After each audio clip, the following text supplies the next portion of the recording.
দেখুন বন্ধু কীভাবে কাজ করতে হয়, ঠিক আছে। কতটা কাজ করা সমস্যাকর ব্যাপার থাকে। আমাদের তো ভিডিও বানাবার কেউ নেই, আমরা নিজেরাই করি। আপনারা প্লিজ একটুখানি কমেন্ট, লাইক, শেয়ার তো কমসে কম করতে পারেন। ফলো যদি করতে না পারেন, ফলো না হয় করবেনই না।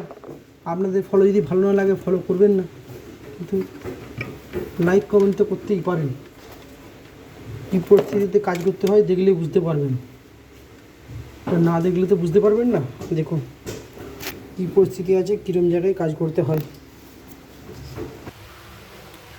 দেখুন বন্ধু, আমাদেরকে কী পরিস্থিতির মধ্যে কাজ করতে হয়। আমরা তো রিলস ভিডিও বানাই না বন্ধু, যে যেরম সেরম করে যা কিছু বলে দিই, যা কিছু করে আমাদের কাজটা রিয়েল দেখায় বন্ধু।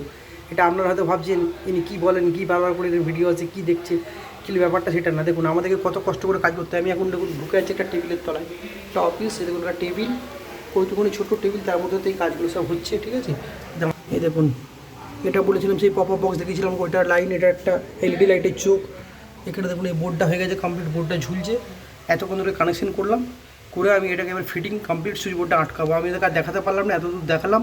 প্লিজ একটু আপনারা লাইক কমেন্ট অতি অবশ্যই করবেন, তাদেরকে একটু উৎসাহ দেবেন, যাতে নেক্সট টাইম আরও ভিডিও করার, আপনাদের কাছে ভিডিও নিয়ে আসার উৎসাহ পাই, ঠিক আছে। এই বলেই রাখলাম।